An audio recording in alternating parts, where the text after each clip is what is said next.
Call to order. Call to order. I want coffee. Okay. You guys ready to go? I know. I need to write. You girls need right home. I thought dropped off and I was like, I'm sure I could get one. Just kidding. I might just walk. Are you serious? Audra. Oh, Judy, I do it all the time. I know, I'm like, you're crazy. You just passed an hour. Well, we have time to think about it. Solid 15 minutes. Okay.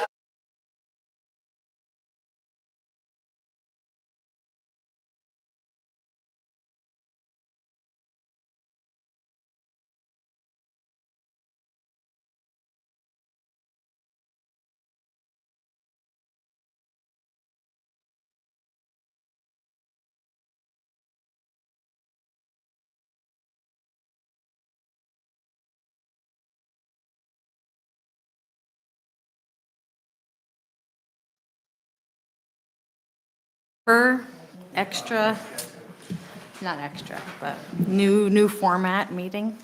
All right, so we have Margaret and Mary Beth on Zoom. Yes, hello. Can you hear us okay? Thumbs up. Yes, we can hear you. Thank you. Hi, Mary Beth. And Jill and I are both in the room together. Yay. Here we are. Yeah, the only thing I was first of all, thanks for being here. I know we're not all able to be here, and it's a very busy time, and this is a new format with extra meetings, and I'm gonna do a 2-second recap on why we're doing this again. But thank you for making the time to do that.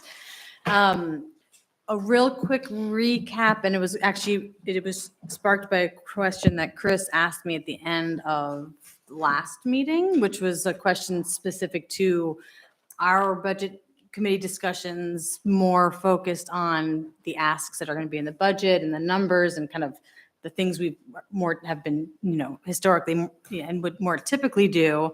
And it reminded me that it was a good chance to recap that we've added these extra meetings in anticipation of a budget to come, so we can front load our knowledge with who the departments are, what they do, maybe tying in obviously to some of the challenges and things from the year past in anticipation, but when the budget's actually put together and given to us, each of the department heads will be asked to come back and give a more structured, budget focused, here's what we're looking at presentation. So this is a chance to kind of alleviate a lot of trying to do both in that one time. But that your question, Chris, just reminded me that it would be good to recap like why we're not spending more time kind of thinking about the fiscal needs and impacts, because you're still working on those. Okay. With that, I'm going to pass it over to Audra. Great. So we're going to take it a bit out of order because Nikki is coming from the library, and she's the person who travels the farthest, even though you're not that far away, but still. Block and a half, right? Yeah. Absolutely. Okay. So over to Nikki.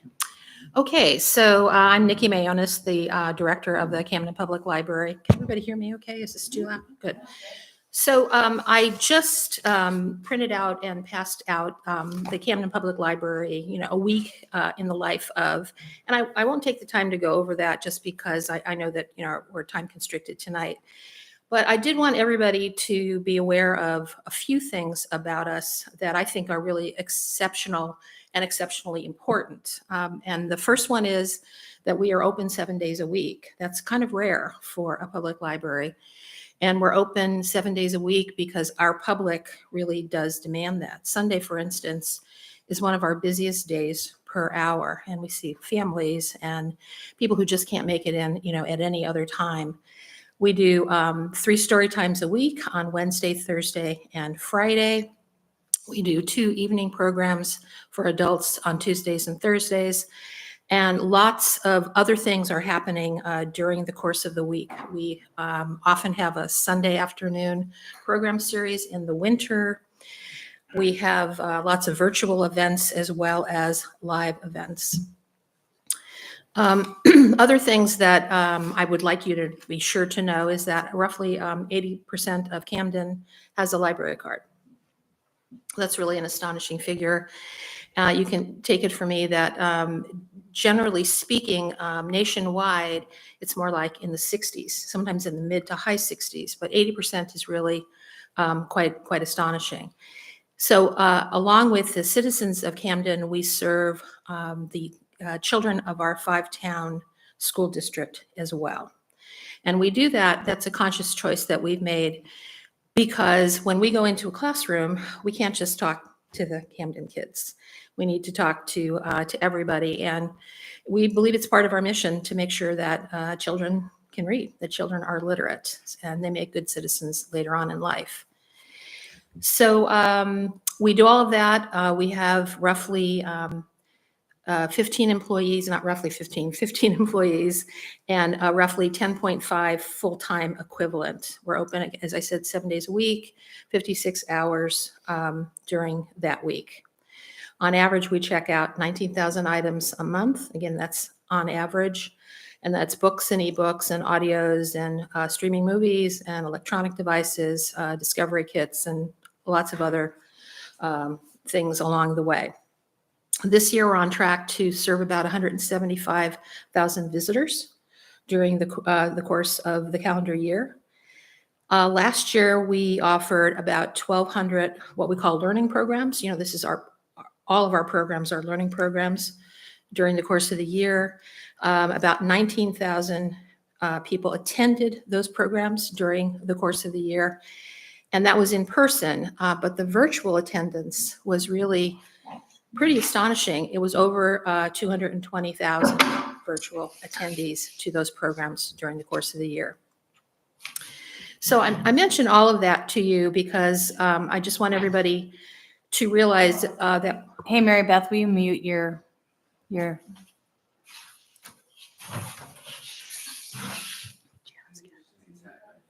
Thank you. I just want everybody to realize that we really are, in fact, a very well-used public library, and Camden is kind of a special place in that regards. You've probably seen over the years us talk about being, a quote-unquote 5-star library, and what that's about is that's per capita use of the library, and it's a national standard. We're the only 5-star library this year in Maine, and there are only 87 5-star libraries across the country. So again, that really is indicative of the kind of community we have and how they value their public library. So I just want to wrap this section up, and then of course I'm open for questions. I know that you had asked people to talk about challenges ahead. So we've got two big challenges. Staffing, you've probably heard this from other people as well. Staffing is a big challenge. We have found that particularly after COVID, it is difficult to retain people, and it is difficult for us to keep up with what we need to offer people to retain them, specifically health insurance for families. And we don't offer health insurance for families. We only offer it to the employee at 100% coverage, I should say. But it is only for the employee. The other thing is our 401k. I think we've fallen behind on that, on what we're the percentage that we are offering to our employees. So that's part of the challenge. But of course, the overall challenge with staffing is what the rest of the country is talking about as well. We are a very well-regarded library across the state. But things really have changed, I think, in the last few years, and it has become, we've had a lot of staff turnover compared to, say, 5 years ago. The other series of challenges that we have all are around the facility itself. We experience leaks during heavy storms. We had, for instance, just the other day, my office was about at least half of it was really quite soggy. We've done lots of work to try to figure out what that is about. We've spent a lot of money trying to figure out what that is about. And yet it still happens, but only from time to time, and only when the wind is in a certain quarter, and so forth and so on. So things like that as the building ages, even the new area ages, we are going to be facing. Flooding in the lower portions of Harbor Park, of course, is a huge challenge for us. And I need to say that, we budget every year to break even, and that's our model. We don't budget to make money. We certainly don't budget to lose money. And we usually pull out in the black with, somewhere between a $5,000 and $10,000 surplus. And so any dollars that we can put into our facility reserve, we do. But we are just not structured to be able to face, bigger challenges like those that I just mentioned. So, questions, concerns? For the health insurance, do you give families an option to buy into it? It's just as it's not fully subsidized. We do give them the option to buy into it, but honestly, it's every time a family has looked into it, it has been much less expensive to go out into the market. And is that like the similar offering with all of the different, is that like a level set each department with the insurances? Okay, we can talk about that later. Okay. Ray, did you have a question?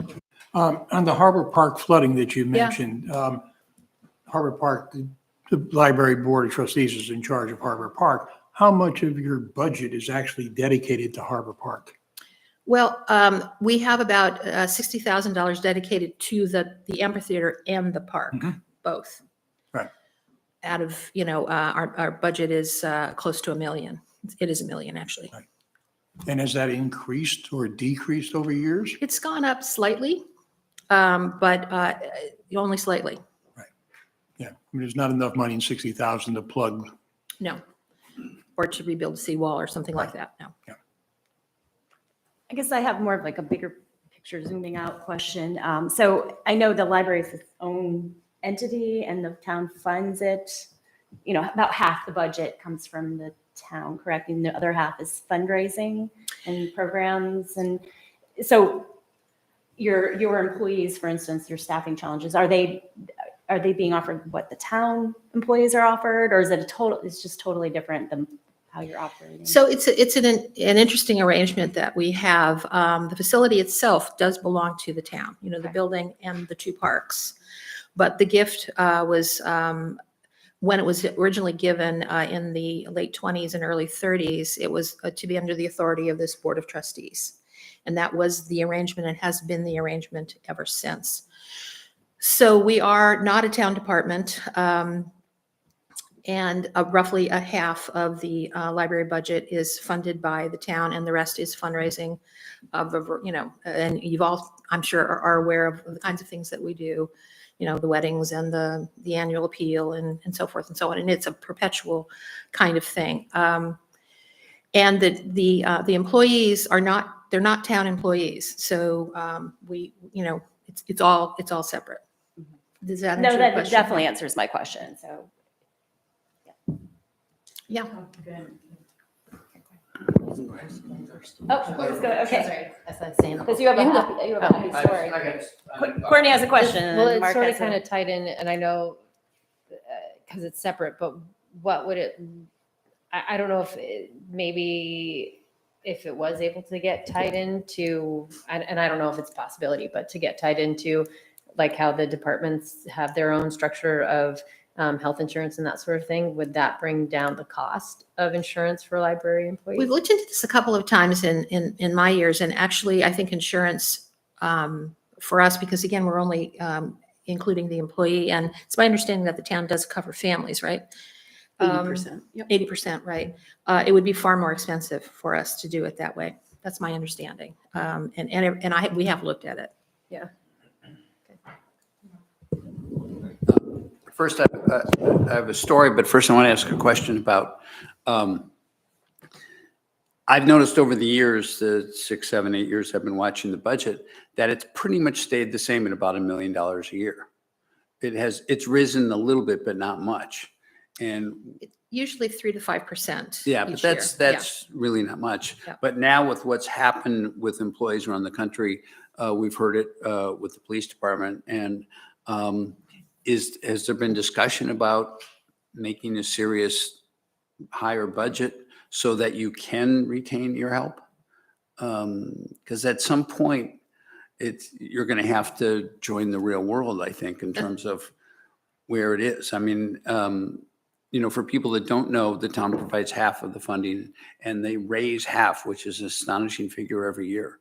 So I'm just wondering if there is a need to really raise the budget to keep your help. Because to sort of go into a story, I spend a lot of time at the library. I have spent since the day we moved here. My son's grown up in the library. I know lots of the staff, and I've seen the staff changes, but it's a remarkable place. And I want to tell a story because it's probably my favorite story of the town of Camden since we moved here and this ties into the Opera House as well, about, I don't know, 6, 8, 10 years ago, the Opera House brought in Jack Hanna, the animal guy from the Columbus Zoo, to perform at the Opera House and bring in a bunch of animals. And it was a totally sold out show, sold out right away. And it was really popular. And one of the things that Jack Hanna said when he started, he said, the people that sponsor us to go around and do this country give away a trip to the Columbus Zoo at every performance I give. And so we're going to take the names of all the people or seat numbers, or I don't remember how they did it, and we'll pull a name out of a hat towards the end of the show. And that person will get a free trip with family to the Columbus Zoo. So it got to the point of the show where he reached into a hat and pulled out a name, and he called the name, and a person up in the balcony stood up and said, "That's me." And the entire Opera House cheered as loud as you've ever heard somebody cheer at the Opera House. And Jack was taken aback. He was like, what's going on? Who are you? Are you the mayor or something? And the person said, "No, I'm the children's librarian at the Opera House." It was Amy, the children's librarian. And it was the biggest cheer I've ever heard in the Opera House. And it's sort of an indication of how strong the programs are at the library and how much appreciated they are. And I've never forgotten that. And I tell this story as much as I can because I just love it. But there's so much going on there. It's such an important anchor for the family. So on my part, if we need to budget to keep those wonderful people there, I'm all for it. So that's my story. I love that. And I guess I have a question in terms of as you go into the budgeting and maybe you've done these iterations and have thought about it, but if it's 50-50, roughly, and I'm going to pick on health insurance again, I don't know, like in the programs that the town employees are part of, numbers often have an impact in terms of what the overall rates are and just kind of how it looks. I guess I just have wondered if has it ever been looked at to parse off like certain portions instead of everything being a 50-50 split, but like having portions of the fiscal support of the library be tied into the town so that, it's not half a salary come from here. I mean, just some way to, standardize and kind of roll in what those costs are that really are just like if the employees are just covered by the town and if there's the benefits in terms of having that be part of it. And again, you're not like, we'll do live, story time, but not this. I'm just thinking of like ways of being like, this is covered by fundraising and this is covered by the town. I don't know. Because I know like last year there was a concern over post-COVID, what the fundraising would look like. There was also a concern of, if I'm recalling correctly, keeping virtual, live and well with more in person, given like the systems. I just was wondering if there's, and ultimately some cost benefits in having the town cover 100% portions of pieces of the budget versus it, just a thought. Yeah, it is a thought. I mean, I think that's something that we could explore. I'm not sure in the end to the bottom line Yeah. it makes a difference. But it's an interesting thought, Yeah. and it's a different approach. Yeah. And there's nothing wrong with exploring a different approach. Thank you. Yeah. One last thing. You mentioned about the leaks in your office and everything, and you and the staff there really don't know exactly where those leaks are coming from. Is there going to be something in your budget that is going to address that question and situation? At this point, I'm not sure what more we can do. And I would love to talk to yet another expert, but we've had so many people look at it over the years. It is, it's a leak that seems to come from the outer wall. It's the new wing. And it's also in the, a little bit in the children's area. And it's one of the reasons why we did that work on that wall, 2-3 years ago now. We really did extensive work on it. And we also put in drainage up top. And that, it helps most of the time, but it does not help. The other day, it was swishy in there. It was, we had to do 2 wet vacs during the course of the day and run fans for 2 days. And that's the kind of thing that if it was my house, I would be very worried about it. I don't know, honestly, what more we can do. And if this is a symptom of something larger, I don't know the answer to that. I know that we've had a number of people in to look at it and suggest things, and we've always followed through with what they've suggested we do.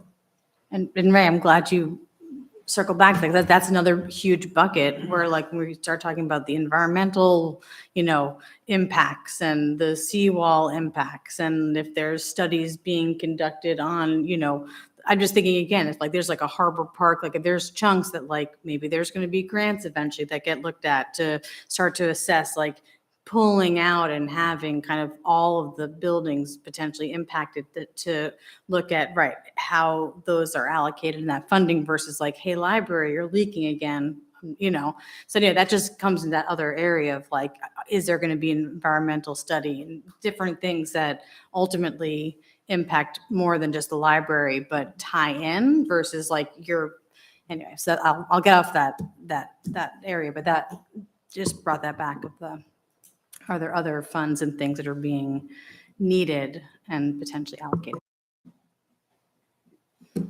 Yeah, if the town owns the building, your landlord needs to help fix it, right? Or make Well, that we're not part- really a landlord. Well, not a landlord, but, Yeah. well, how not? Like, we own the building and the library is trying to function in this space. Well, they have all the decision-making authority over how fixes and projects and that sort of thing. It's an interesting, It is an setup. interesting setup. yeah. But ultimately, the town would be responsible for the building, I would think. But That is a Or- very, it's hard. It's kind of like all the responsibility and none of the authority type Gotcha. situation. Okay. Yeah. I can add to that. In the last few years, when we brought Siemens in to deal with the HVAC systems and fix a lot of the stuff here at the Opera House, at the Public Safety Building, they also worked and the Snowball, they also worked at the library as well. So we sort of worked in conjunction with them, trying to do everything we could to help. And we made I think there were some big strides done in helping the library. It's just that leak is just frustrating. Yeah, it has been really frustrating, absolutely. Any other questions? Yes, remember last year, we had the Opera House needed cleaners and then this group needed cleaners. We're like, how about we just get a whole cleaning contract for everybody? Okay, anyway, thank you for all thank you. that time. Hello. Audra, who is, Dave Morrison. Dave's next.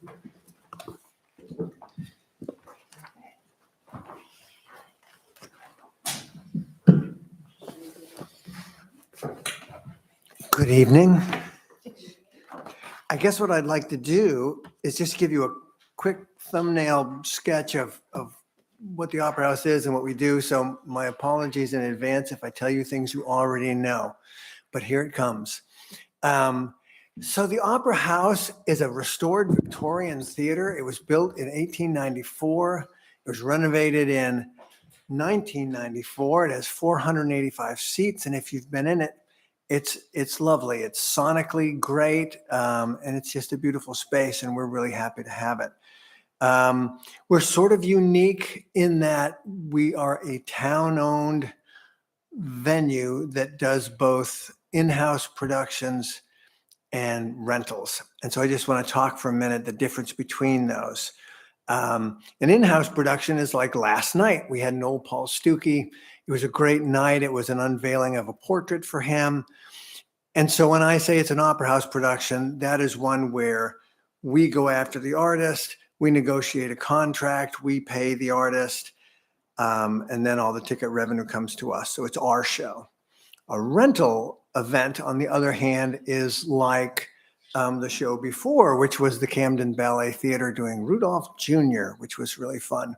But in a rental situation, the renter comes to us, they look for a date, we sort of find out what they need, and they pay us a fee. And it's sort of their show. Recently, we've begun handling the ticketing for renters because it just worked better, because people were calling us anyway to get tickets. So it's easier for us to do it, and we can give a better service. So the split between opera house productions and rental productions is maybe sort of a 40-60, 40 opera house and 60 rentals. Things that are rental events include the Nutcracker, which is the Atlantic Ballet Company, things like Camden Conference and SIF, which are, we partner with them, but that is strictly a rental. And that sort of thing. Midcoast Forum we've been working with, the Knox Museum we've been working with, places that don't have a venue of their own or need one that offers the staffing and the sort of technical possibilities that we do. So that's the difference between an opera house production and a rental production. Our staff, we have 2 full-time and 1 part-time. At the moment, we are short 1 full-time. Our technical director has moved on to the Waterville Opera House. So we are actively seeking someone for that job. So we're a small staff, but we have a great staff, and we make it work by being really flexible. We don't pay people to come in and work events. We shift our schedules around. So Dagny, who does promotions and box office, will physically work the box office for a show. And we just try to make it work within our sort of staffing and budgetary structure. So maybe now is a good time for me to just open it up for questions, because that way I can tell you more of what you want to know and less of what I think you want to know. So are there any questions I can answer or shed any light on anything about the Opera House? Well, I always have questions. Dave, with the new setup, the whole new setup of the Opera House being a separate account, you know, whatever you want to do it, and sort of like the Snow Bowl account and with the wastewater account. It's not the end of the year numbers, but how is it going? How is it doing? I mean, for me, it's going great. I think it was a good move, and I think it's beneficial to the Opera House. For nuts and bolts, I would ask you to ask my colleague Jody, who just understands it way better than I do, because I have the luxury of having all my sort of financial record keeping done for me, which is a wonderful thing. But I think it's been working really well. I'm much happier having the auditorium its own fund, and we can quickly see from month to month how it's doing. So I'm super happy that we made that decision. So yeah, it's doing okay. We've had some great revenue shows, productions, and rentals, and I know he's booked through next year with events. So it's just going to continue. Yeah, and I guess just to make sure, and I think everybody knows this, but there's never an expectation that that the revenue from productions and rentals are going to cover the operating costs. So there is town subsidy in the, and it's more or less the TIF funds that have been used to help offset the costs of the Opera House this year. Just as a follow-up to that one, when a town committee is using a room like the Tucker Room, how is that accounted for by the town?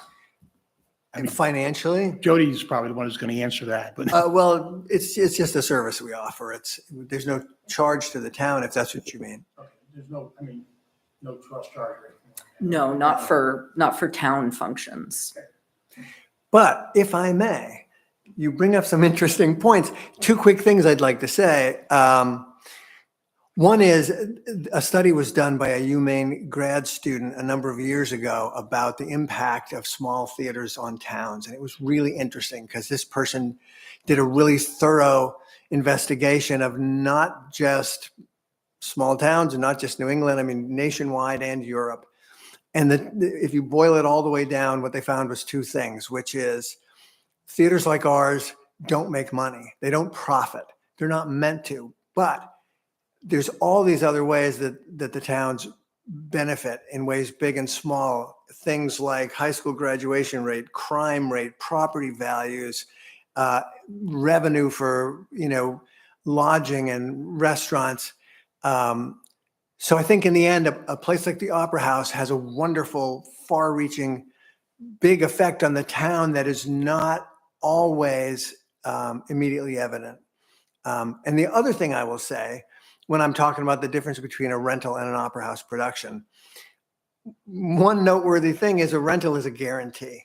If the dance company says we want 3 days, it's like we know exactly what we're going to make. We're going to get 3 days worth of rental. When we do a production, it's your best guess. It's a gamble. Sometimes you do great.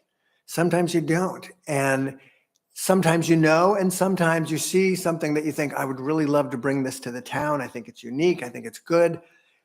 I don't know if the audience is there, and the only way to find out is to do the show. And so sometimes that works great, and other times you realize we didn't have the audience we thought we did. So we learn something and we move on.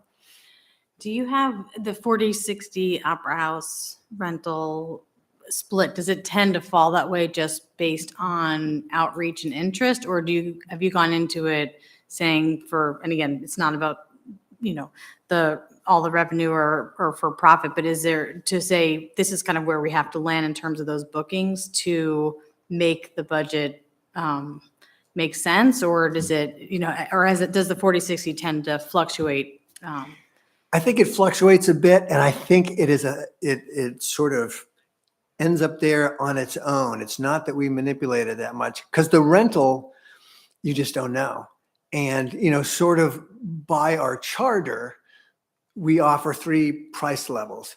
The most affordable is a Camden nonprofit, is a low rate. And then a nonprofit, not necessarily based in Camden, is the next rate. And then there's a commercial rate. So any local nonprofit will get the lower rate. And it's hard to know when people are going to want to rent. And once they do, then that affects what days or nights or weekends you can do Opera House productions in. And it's a bit of an interesting sort of balancing act we try to do to sort of maximize the calendar and at the same time not burn out the staff and avoid times of the year or whatever when there's a lot of competition. There's not a ton of people in the mid-coast. So past a certain point, more events can't draw more people. And you just make your slice of the pie smaller and smaller. And there's more venues now than there used to be. And there's a lot more offerings. So it's a bit, I probably didn't answer your question, but it's a little bit fluid You did. and it's a little bit intuitive. Do you feel like you've reached that point though, where you kind of maximize it, or is there still opportunity? Oh, to absolutely. really- You feel like this is, Well, I mean, we're How trying to many people find the you have. sweet spot of like, how much can we do until it starts becoming counterproductive? Right. Because if you have 2 shows a week, you're going to have half the audience for each. And it's like, you try and sort of figure it out. And it's a bit of a moving target, particularly with COVID and post-COVID. People's habits haven't quite settled back in. renters haven't quite settled back in that we might have had before. They might be doing it a little differently or a little more hesitantly or trying to transition through the sort of virtual place we were all at for a while. So And just real quick, and I'll turn to rates, like when you offered for the rentals, the ticket sale offering, which I imagine is, you said did you raise your rates for that service?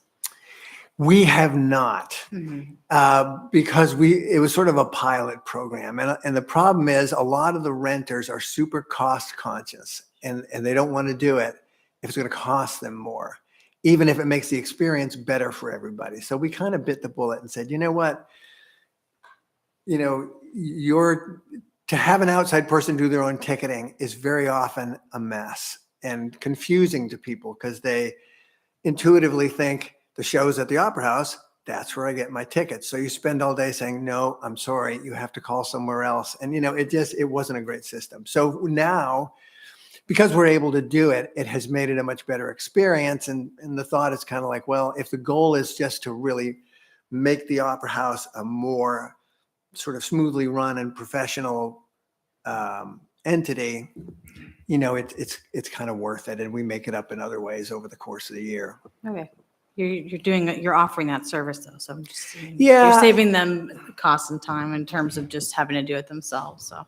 Over time, we've sort of gone through that process with how we charged for things. Years ago, it was so a la carte that it was unmanageable. It's like, how many microphones did you use? We try to just make it sort of a simple all-in thing where we say, listen, for X amount of dollars, we're going to put on your event and it's going to be professionally run and it's going to be great. And if at the last minute you need this thing, we're going to help you have a good show. So. A few comments, again, why I'm here. My first involvement in the town was with the Opera House. I joined the Opera House committee when my wife saw a note in the paper they were looking for somebody, and eventually became the committee chair, and then moved on from there. And some things that I'm aware of that Dave's too shy to talk about is he's an extraordinary manager, and there's some amazing things that have changed in phone's going off in the budget in the last number of years. Number one, it's a much simpler operation, and with 3 employees, 1 part-time, 2 full-time, he's changed the way they staff so that we no longer, very rarely bring in outside people. I used to bring in outside sound people. Also during COVID, Dave managed to get $62,000 from funding from the government for COVID, and they used that to upgrade the sound and a lot of stuff about the Opera House. So we no longer have to bring in outside equipment either. So we're not renting outside equipment. When bands come and say, we need this, and they go, well, we already have it. They have the most extraordinary sound in the area. And the other thing, if you're aware of it, other venues have way many employees. So the amount of work that they do. They also is managed, they have the most stable and I think amazing team of volunteers that they've had in a long time. You'll see the same people time and time again. And the outreach to different kinds of things so that everybody in the town is served by the Opera House. There's something for everybody in terms of events and stuff is amazing. It's an extraordinary operation, and I can't say enough about it. Thank you. I have a question. It's just more entertainment purposes and trying to understand what's your process on who to bring in and like you kind of touched upon it a little bit. So I wanted to try to ask them, but looping back around, just wasn't sure how you chose who you choose to come in for a production. And is it like, I know you were talking about Waterville Opera House, and I know like they had some people that were like big headliners like back in the 90s, but we're kind of like everybody's bringing the 90s back around, it seems like. So Right. I didn't know what kind of like how you pick and choose what your process is on how you pick and choose events that go on here. That's awesome. It's a bit of a mix. There are some artists that do well here traditionally, and we know they have an audience. And so there's that group. Then there is, younger or up and coming or sort of a different, maybe a younger audience demographic, and we'll try to get them when we can afford them, when they're going by. And so it's a bit of a mix. We have a lot of stuff recommended to us. I get emails, I don't know, 5 or 6 a day from booking agents. So that's an easy way to just kind of scroll through all the stuff that comes over your desk and try and say, okay, is there an audience for this here? And, we're a little different in some other ways. We don't have a bar. We don't have a dance floor. So that makes us, we are who we are. We're a great listening room. We're a horrible dance room, and certain audiences, might be less excited about coming here because they can't have a couple of drinks. We've tried it and we haven't given up on it, but it's not a natural fit for us. So, it's, again, I don't know if I'm giving you a good answer, but it's such a process. It's in constant flux of trying to identify who's out there and who will come. And also in your periphery, it's like, well, here's the Strand and here's the Waldo and here's the Grand. And what are they doing? And what can we do that isn't duplicating what they're doing or, not competing with them? So it's a little bit of a fluid process and a little hard to describe, but there it is. Versus, that's the part, I remember seeing Rustic Overtones there. They were here for Toboggan Weekend, and they're definitely like a dance. It was hard. It was hard to dance in that little. I know. And area. it's not so much that we want to keep people from dancing, but what happens, of course, is they all flood to the stage, and everybody who paid for seats in the first 2 rows spends the whole night looking at people's backs. And, you're trying to sort of make everybody happy, which is always a challenge. But We have a question over this way. Yep. So I'm pretty sure I know what keeps the library staff up at night, usually on those cold, rainy, winds from the south nights. What keeps you up at night with the competition from, the Waldo Theater, from Waterville? What? I'm not proud of this, but I worry about ticket sales. I worry about numbers. I worry, I don't worry about the quality of the shows. I don't worry about our staff because they're awesome. But you want them to succeed. You want the shows to bring a lot of folks in. You want those folks to leave happy. You want the artists to leave and say, oh man, I played this place in Camden. It's great. Because that kind of word of mouth, into the network of performers is important. But I sweat the small stuff, which I think is not what you're supposed to do as you become older and wiser. But seeing as that hasn't happened yet, I guess the pressure's off. The storms too. Oh God, yes. Well, yeah, weather. Yeah. The one company we used to get weather insurance from has stopped doing it. So it's, there's that. And of course you can't control it. So you do your best, you plan as best you can, and then you make some parameters and say, we're going to make a call at this time. But yeah, the things out of your control are things that keep me up. Mark, you had a question. 2 things. Years ago, Leonard Lookner on the select board asked me, why don't we have more performers? Why don't we have more big name acts and things like that? And he says, I used to book at a college and we had people in all the time. And I'd explain, and one of the things people don't think about, the Opera House is almost too big for the town. It's 500 seats. If you were to sell out all 500 seats and we have a population in Camden of 5,000, that means 1 out of every 10 people has to go to a show. How many times can you have those people buy those tickets over and over again? So there's like Dave mentioned, there's a limit on the population, which makes it difficult. So you have to be very selective and know that the audience just can't do it as much as often. And the other thing I want to mention is Dave was also very involved in the repairs in the Opera House. He was very involved when that was going on. So he was worried about that. I do know that. It's true. And now I'm going to take what you just said and flip it on its head because that's what we do. Another thing about our size is that when you try and get a big act, they're expensive. And so we don't have as many seats as a lot of venues around, which means you have to have a higher ticket price. And one thing we're really conscious of is trying to be accessible. We don't want to become just a venue for folks who can afford an expensive ticket. We want to be a venue for everybody. So we try to have a lot of free shows or affordable shows. And, every now and then, Noel Paul Stuckey was here last night. It was a $38 ticket, which is not super expensive, but it's more expensive than we often do. But so that's another part of the mechanism is, how much can we pay and how much do we have to sell each seat for to do that? And is that audience here? And is this the best way to serve the folks in the area? Awesome. Dave, thanks. Any other questions before anyone online that have any questions? This is very helpful. Oh, I'm so glad. Well, thank you for all the great questions.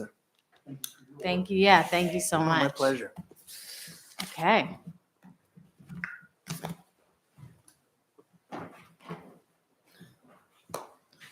Harbor, Steve.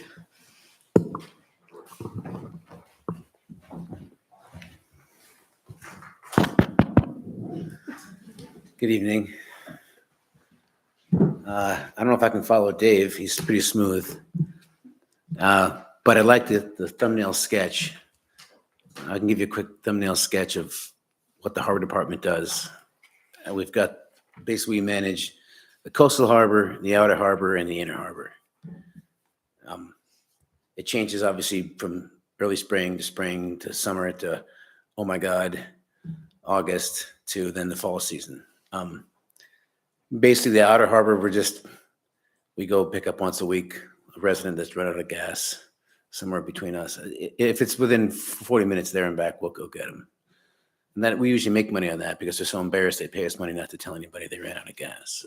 Outer harbor is big because we have over 400 moorings.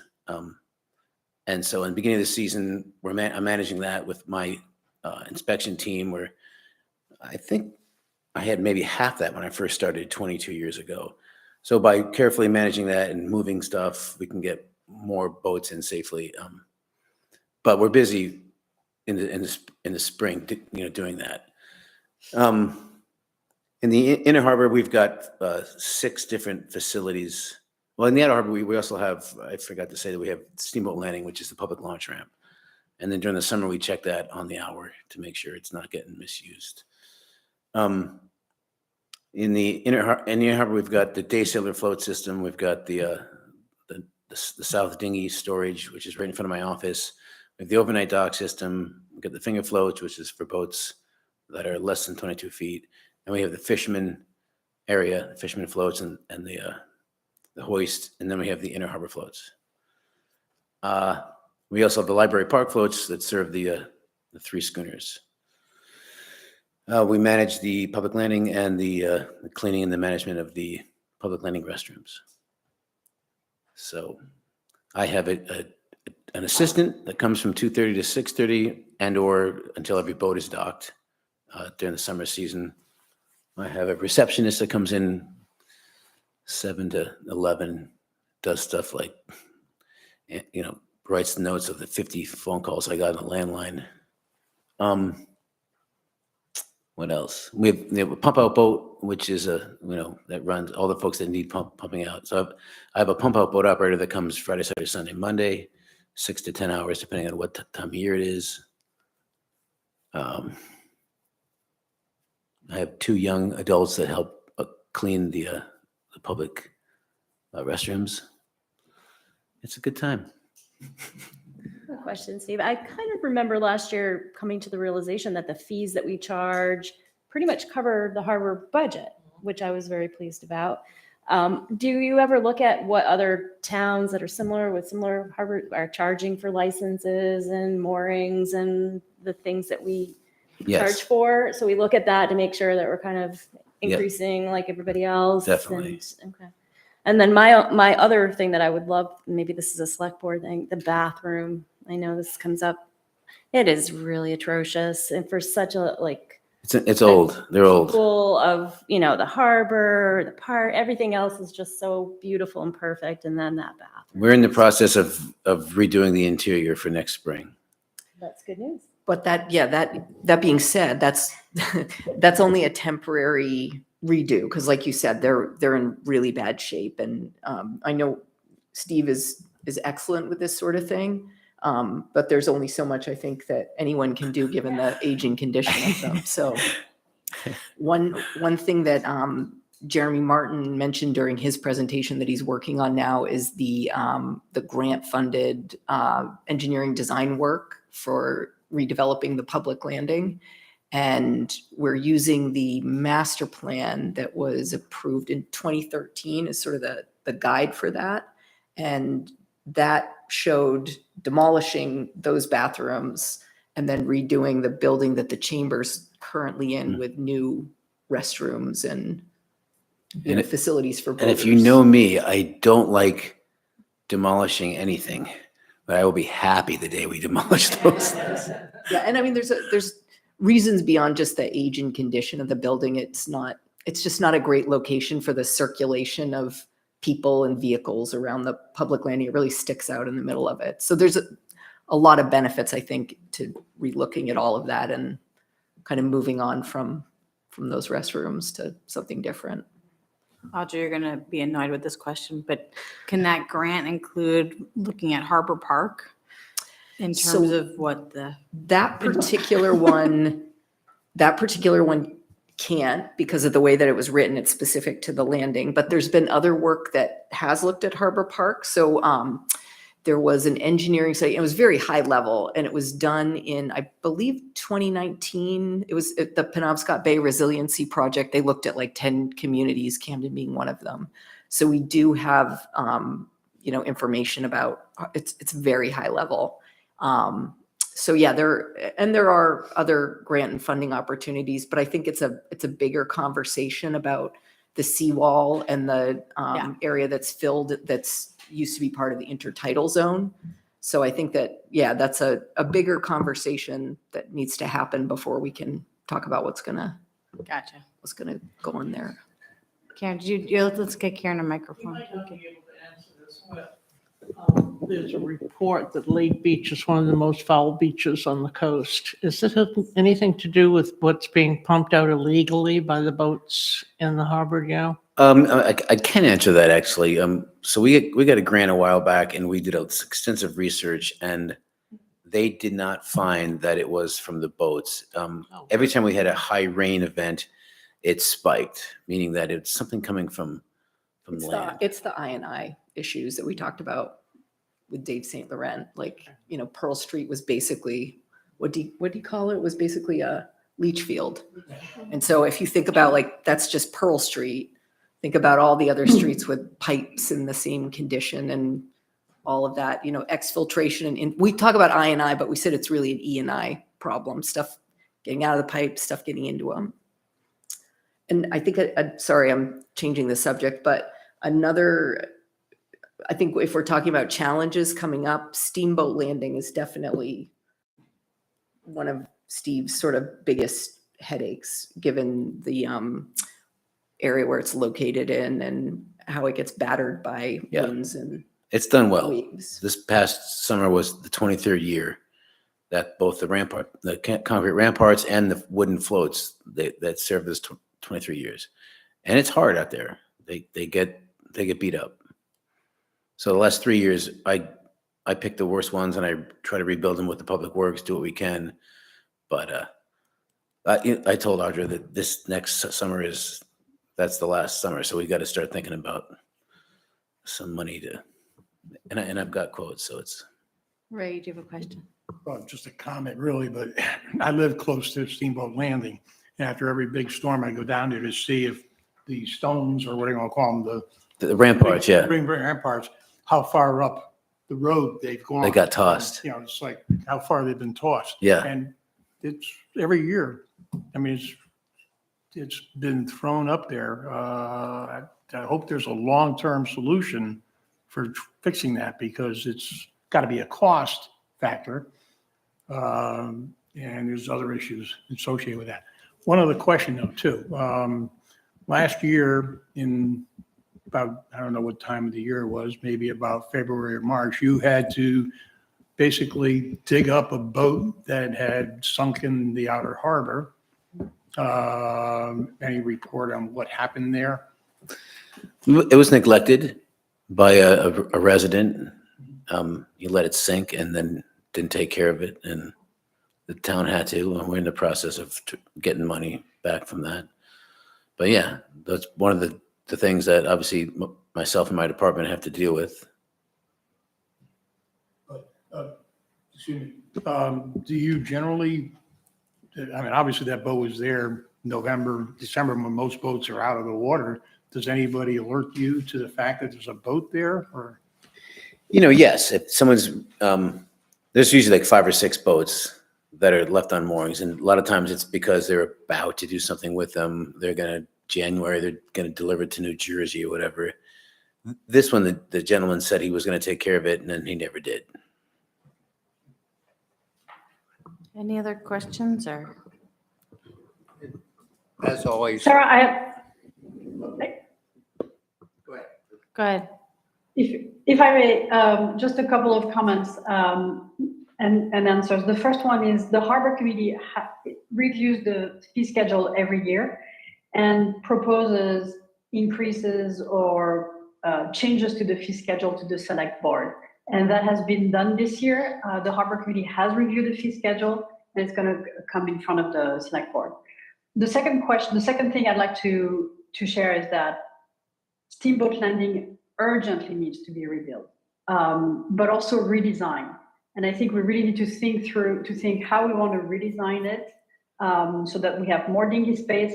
Steve Pixley has come to the Harbor Committee and shared some ideas about the redesign.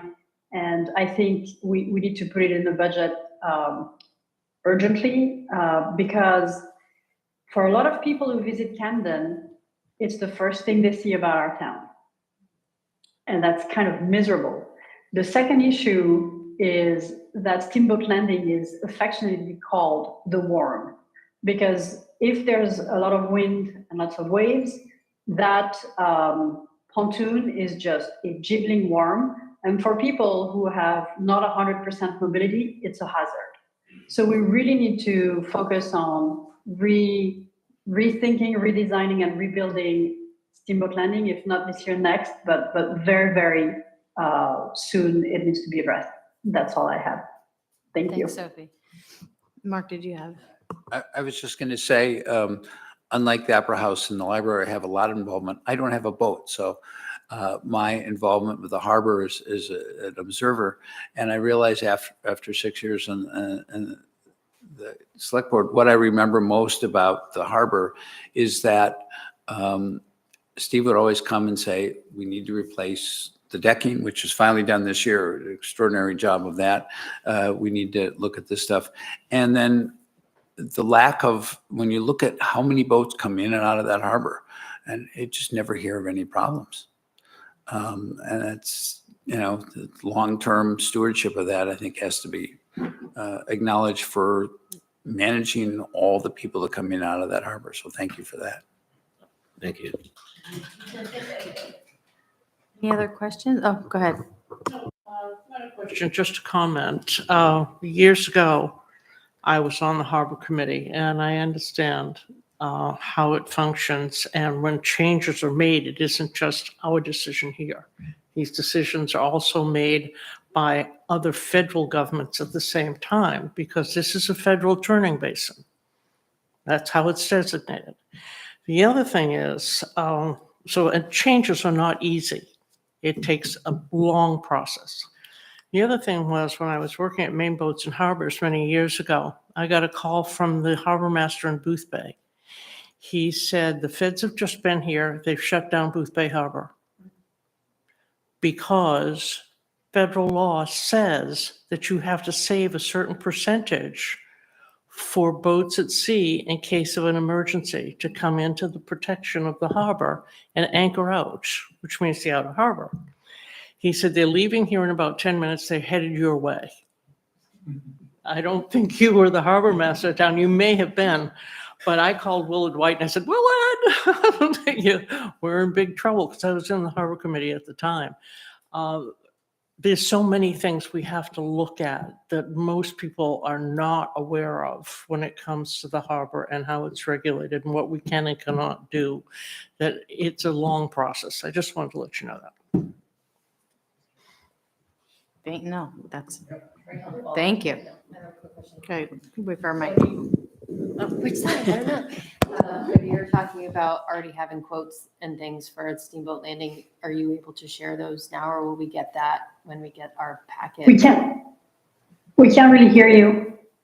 But I was asking about the, oh, that was loud. Asking about the quotes that you said you've gotten already for Steamboat Landing, if that's coming, if that's something that we can know now so we can think about it, or will that be coming with the budget books that we're getting later? Well, I'm happy for Steve to tell you the number he has now, but it will also be, Okay. yeah.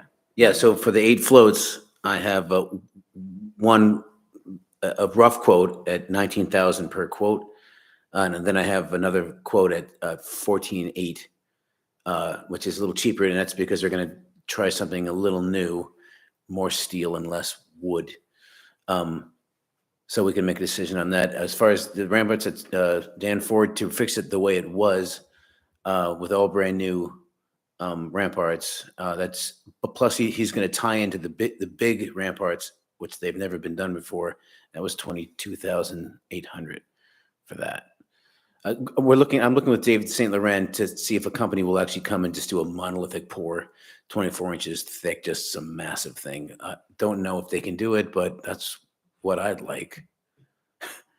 The one that we had for 15 years, remember that's 23 years, it didn't give us any problems. It started getting old and weaker, and then the storms got a little stronger, and so then the Public Works and me got good at going up and picking up the toothpicks and putting them back where they were and putting crushed rock and making it so it's nice until the next big storm, and then you do it again. But to go back to what Sophie was saying, it's becoming more intensely used by, different, I think a lot more businesses are interested in using Steamboat Landing. A lot of them that service like islands and other, sort of functions where they don't necessarily need to come to the public landing, or it's better for them not to come into the public landing and go to Steamboat Landing first. So I think the, increase in the intensity of use and the types of users that are there and the climate challenges that we're experiencing. So back to Sophie's point, when we're looking at redoing Steamboat Landing, we might want to think about a redesign. So, Steve's kind of looking at getting us sort of the baseline understanding of what, like for like replacement would be. And I think we also need to kind of think about, are there other things that should be done there that might make it a little bit different than it is right now? awesome. Anything else? Thank you. Thank you. I'm going to go to a concert. So am I okay? Am I done here? You're released. Well, thanks, folks. Have a good night. Thank you, Steve. Another concert. Yeah, Mark is, yeah. Thank you, Mark. But we're still a quorum, so we're not voting on anything. It's the band at the high school and my son is playing, so. Gotta go. I told Mark this was a good time. 'cause, Yeah, no, it's great. So what are we gonna tackle next? So General government? I'll go over professional services and IT pretty quickly, and then we can call it a night. So professional services. So this is the area in the budget where the legal budget sits, as well as any external contract services that we might need to hire throughout the year.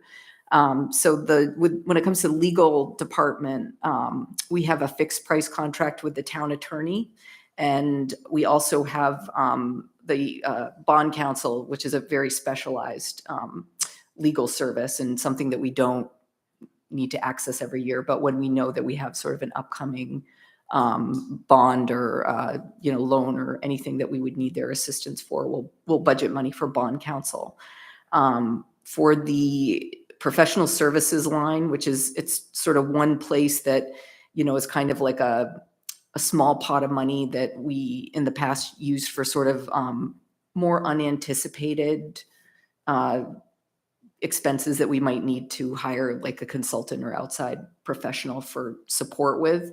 In the past, it would be things like, engineering. It could be a human resources consultant, somebody do surveying work. I had a really good example in my head that I didn't write down before I came in here that I forgot all about. But I think when it comes to the professional services budget, I'm really satisfied with the fixed price contract with the town attorney. I think that's served the town really well, especially given the predictability from year to year instead of, having big fluctuations in our legal services bills for unforeseen things that might come up during the year. It just allows us to be a little more, have some more certainty in terms of, our legal budget and what we're spending money on there. I feel like last year there was a whole discussion, I don't know if it was during our tumultuous times or what, but of allocation use, like individuals just like, wanting and needing more time. Are you doing like a true, not like an hour comparison of time spent when it was not fixed versus years prior? I know it also depends on what the activity is, but I was just curious if the use hourly, time has fluctuated or, I would say that in some ways he is utilized quite a bit more because, he's there, very specific times during the week. So I think particularly with like planning and development and other areas where, they can, there are a lot of issues that could arise if they don't get legal advice at the beginning of a project or an issue that arises. So they'll proactively seek him out more than in the past when it was like more of a, an hourly concern about the clock ticking.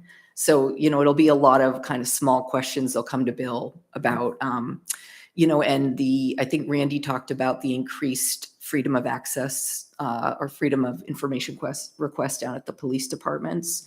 That, answering those appropriately with the police department. It's a little different if it's just general government operation. That's a lot more simple. But with the police department, because of confidentiality and what they can versus what they can't release, it's a lot more legal exposure for the town. So, having Bill there as a resource for them, especially because they're getting so many more than they ever used to get, it really is a good sort of proactive thing to have him there for. So I don't know if that answers the question, but yeah, I would was say just that- curious because I know there was like a question of like, are people going to use his services more, or would it be, are people deterred because it was hourly? And anyway, I'm just curious if you saw a change in the use and I think definitely a lot more of that proactive front end use. And I guess to get, to kind of the bigger challenges that I see is that we kind of budgeted quite a small amount for those, additional professional services that we might need throughout the year. And I don't, where we're at now and what it costs to engage someone to do special work for us. Like a good example, we acquired the 3 commercial units in the Knox Mill through a tax lien foreclosure. And so there's a number of things that we've needed to do in terms of, hiring a surveyor to make sure that the boundaries of those are correct so that when we were moving forward with listing them, we actually knew, where the units were within the building, and hiring an external appraiser so that we had some idea of like what to target, for the listing. So, those are kind of unforeseen things that can eat up a lot of that. And there's a lot, the cost of hiring those people to do those things is increasing. So, I think looking forward, might be wise to sort of look at increasing that budget because, unforeseen, unbudgeted projects come up throughout the year. The need for those sort of services come up throughout the year. So does anybody have any question about professional services? No, can I just add something, Audra? I mean, Sarah, one of the key things is that there are not that many people in Maine that can do the work that Bill does, and having him on hand and knowing us as well as he does is really, it might not be the most cost efficient, but in the long run it is, because then we don't have to scramble to find somebody who can help us when we need to. So So I think it's a valid question, but the way I look at it is that the benefit to the town having him on staff and basically available whenever we need him is really completely worth the cost. Yeah, I know that was part of the enthusiasm of making that change before because of the risk of not having that familiarity and availability. That's why I was just curious if that paid off. And it sounds like it has. Did you have any questions? Okay. Just one comment, which you just mentioned, Audra, about these, what do you want to call it, studies or people that you have to hire to do something, excuse me, on something that's unanticipated like that. And if you're going to put in a budget line item to cover that, it might be helpful for the committee next March, February, whenever we see it, if it's possible to say, here in the past years is what this would have cost. And in past years, what it would have cost. So we say, okay, here's, 1 year it might be 20,000, next year it might be 150,000. But if we have that kind of a reference point, it'd be very helpful. Absolutely. If it's possible. Yeah, and I, Jody and I could definitely work on that. We've had to find sort of creative ways to fund a lot of these things. So sometimes they don't all show up in that line, even though we've figured out a way to pay for them. But I think that that would be useful information that you have. So no more professional services questions? No. Okay. What's next? All right, so next is IT and GIS. So this budget covers a few big things. I actually pulled one out that was in there. But so it covers our managed services contract for all of our hardware and software across the town. So we work with Harbor Digital. They provide IT support to the town, and they look after all of our hardware. And a lot of the integration of the software that we use for our different departments. So they look after our Office 365 licenses to make sure that I feel like I need to stop speaking when the heat comes on in this room because it's so That's the heat loud. coming online. There's a microphone too that's like facing the radiator. I know. Yeah, maybe I should turn Yeah, that. we'll shut. No, we can hear you very well, Audra. We don't Okay. hear the heat actually That's on good. online. It's fine. It might be more of an inconvenience for you guys in the room. Yeah, I think it just, it sounds like somebody's banging here. So, they manage like our Microsoft Office 365 licenses. So transferring them over if we have people who are leaving and just generally those accounts and, looking over the security of the entire system, whether it be the software or, the hardware and the, different systems that they have in place. They manage our voice over internet protocol system for our phones. So some of the town has transitioned to the VoIP system. So everybody in this building and the PD and the fire department are going to be doing the same pretty soon, as well as all the other external departments. But they also, help us with the any sort of troubleshooting with our other systems. Like Jody uses a software called Trio for the municipal financial management, and they'll help with, Trio issues if they come up, and managing some of the physical servers that we still have here. So most of what we do, it's all cloud-based software solutions, but there are a few. We haven't done the Trio Not in web yet. January, we'll go cloud. Yeah, we're not actually very happy about that necessarily I'm because trying it's to psych glitchy, myself but up. it's glitchy, Yeah, but it's a little glitchy. it means that, we're going to be able to reduce the amount of physical servers that we have in the town office. And Carrie's been looking at, similar systems for what he calls the CAMA software. So that manages all the assessing data, and everyone can see it when you go online and see the property database, and you're able to link to the property cards, that sort of thing. So that's the software that carries in that we need a physical server for still, but eventually it'll become cloud-based as well. And this budget also, in addition to that, it also includes the audio-visual equipment that's in this room and the, sort of ongoing upkeep and management of that. So we have a maintenance contract with the provider that installed the system here. But if there's, any other, the licensing for Zoom and things like that are all kept in there.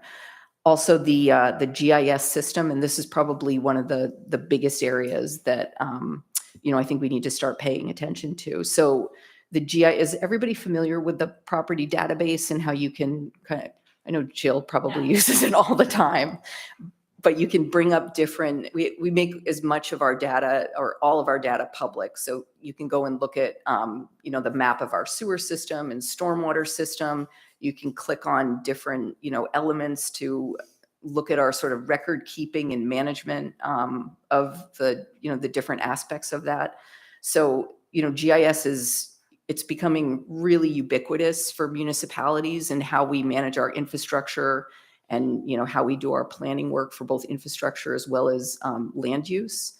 And, it's only going to become more important for, like modeling different, we're talking about, up to $20 million on infrastructure improvements that are needed and that kind of spending. And to prioritize it, really the best way to do this is by building models, geospatial models, where you can sort of look at what are the roads that are in the worst condition in terms of surface, what are the pipes underneath, and being able to prioritize them based on, those models are really important. So in order to do that, you have to have really good data and you have to have a really good, robust GIS system. So it's something that we've historically underinvested in.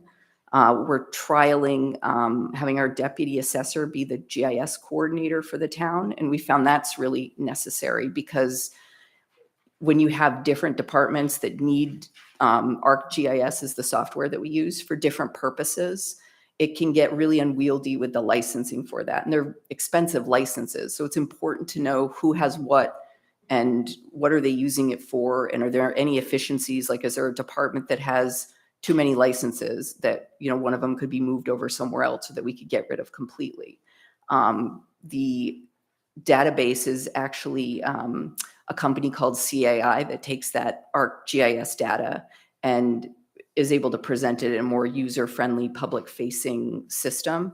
And they also help a lot with, building different layers and data collection. So having, somebody internally who can be that interface with CAI to make sure that, we're managing all those layers and we're just getting good data sets that are maintained. It's just having one person who can be responsible for that instead of, maybe 5 different people has been really important to just making sure that we're able to manage the data and the licenses and the systems really well.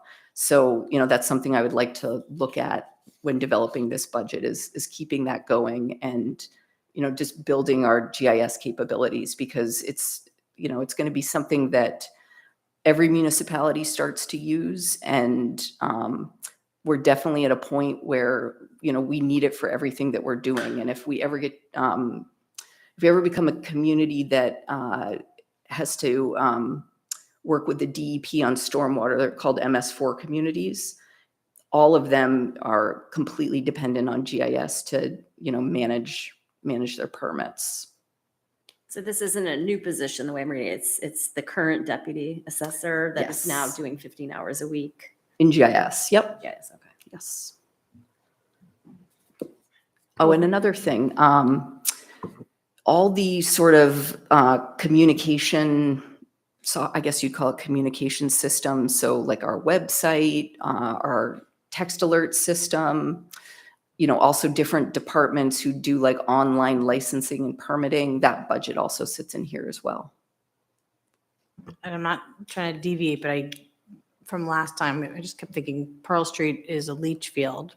And I just was thinking like, is that then, are there like 30 other leach fields like throughout the, Yeah. I didn't know Oh, if that's the absolutely. canary of like, yeah, I mean, is there going to be like, in GIS, is there going to be like all the leach fields, like, that have to be addressed? But in GIS, like, we'll get to a point where it's sophisticated enough that you'll be able to go into the, the map of the sewer system and you'll be able to look at the cameraing of the pipes. Like you'll be able to actually see it yourself. So it's, just sort of building that data over time. So, and everybody will be able to have access to it. So I think that, we're getting there. It takes time to, collect it and be able to, create the layer and have it available to the public. Aren't we tying in the cemetery plots into all of that as well? Yeah. For all three cemeteries in Camden, you'll be able to access plots, family plots, and, who may be buried there and who can be buried there and whatnot. So that's something the cemetery committee is doing. Any questions from? We could do like a GIS Camden tutorial at the Opera House. Yeah. Give everybody a. That's a good point. So You could, at the library, right? You guys can rocks, paper, scissors, but you do just to feel like what you Yeah. can do with it. I mean, I have no, No, that's a really good point, because we have a GIS hub now that's on the website. So, getting people to understand where they can find it and what they can. We've had a lot of really fantastic story maps that have been created out It'd of be cool to get to know your town, like Yeah. see what. Yeah. Okay. No, it's helpful. I love the text system, by the way. I think that thing's great. Do you guys get those? The text? Yeah. Yeah. Is everybody in here signed up You for it? should do Oh, it. Sarah. Yeah, Sarah, come on, get with it, man. Go to the town website and then you click on it and you sign up and it gives you like alerts from the town, like when there's big storms or things like, yeah, that's really cool.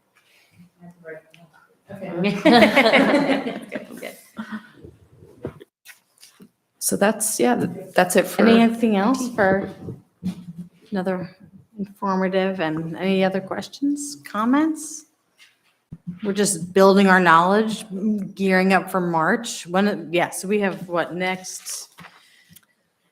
We're not going to meet until next year. Were we talking about insurances or no? Oh, you want to talk insurance? Oh, yeah. So I won't get into it too much. Just kidding. Because I think, yeah. I mean, we got 5 minutes. Yeah, I can do this in 5 minutes, I promise. So when it comes to insurance, I think that the biggest thing everybody should sort of keep in mind this year is that your workers' comp premium is very much tied to how many employees you have. So when we're talking about the changes to fire and EMS and bringing on new personnel, we have to expect that things like, our workers' comp premium are going to increase just because we have more employees on the payroll. So that's independent of our experience factor, but that's a really important part of the calculation for premiums. So that will inevitably be something that will budget to go up if we're also budgeting to add new people. And that would, health insurance is all going to be in this too. I mean, how Well, is in- that looking this year? So insurances, they kind of get integrated in the department budgets. Right. Yeah. But overall, in general, I know my health insurance just went way Yeah. up. So We it just actually- seems like, We're seeing a 2% increase for 2025 okay, for the Yeah. premiums that the town pays. it's not terrible. Yeah, and we became a rated group recently with Maine Municipal Employee Health Trust. So they factor in, 25% of the experience of our staff. So how healthy or otherwise were our staff. And then the 75% is the entire pool of all the municipal quasi-municipal employees that are part of the trust. So that actually has helped Camden over the past few years. It's kept our premiums premium increases pretty minimal, but that can certainly change year to year. Awesome. So our next meeting is going to be January 25th, and that's going to be for the new year, our first meeting in the new year, and our last meeting before we then reconvene in March. So we're going to talk about, so we all need to be here. We want to be here. The priorities, it sounds like that we'll have hopefully a healthy discussion with the select board, right, of the priorities going into it. The different overview of capital plan. So I think that will be, you allocated 2 hours for that. So we've been doing an hour and a half, but we're bumping up next time to 2 hours. So bring a snack. If you Might need to have an intermission scheduled. We'll have to have an intermission, you know. Well, yeah, before we go to the budget select board discussion, we'll pause and stretch. But this is, and any other feedback from the budget committee so far? Have these been helpful? And then we'll get to the numbers. Yeah, is there anything we haven't covered off on that would be helpful for understanding any of this, or? No, I think there's one email that got sent from last time, maybe from Allison to one. I just want to circulate it to the whole group. So I'm delinquent on, I think there was a question of asking about P&Ls and actuals. So I just have to. And then just thinking about, I think there's 1 or 2 new members, Matt, who's not here tonight, just the special revenue. Oh, yeah. To me, it took me a little while to really kind of understand how, different parts of the budget are set up. And so maybe just an overview of that. Like a Just quick primer on it. quick primer Yep. and, Yeah. having expenses on the same, like for the snowball specifically, or, having the revenue and expenses, so we're not flipping. I mean, just things like that, just the organization piece and just the understanding kind of, like how it's you're structured. structuring it. Yep. Yeah, that would be helpful. Did Sophie have something? And Audra also, maybe also the reserves and the general fund, because I know it's every year if we can have a primer on that as well, like one slide. Yes. I think you did put it in your original presentation, but maybe once we start really digging into the budget, revisiting it, so it's fresh in everybody's mind. Yeah, definitely. That's what I was going to say too. The fund balances for the funds, and then the reserve balances. If Yes. they're separate, if they're restricted, unrestricted. Great. Okay. Done. 3 minutes to spare. Nice job, guys. I was gonna make the Thank motion you to very adjourn. much. the I will meeting. second that. We're officially adjourned. We are Thank you. adjourned. Thank you, Sarah. Thank you, Jill.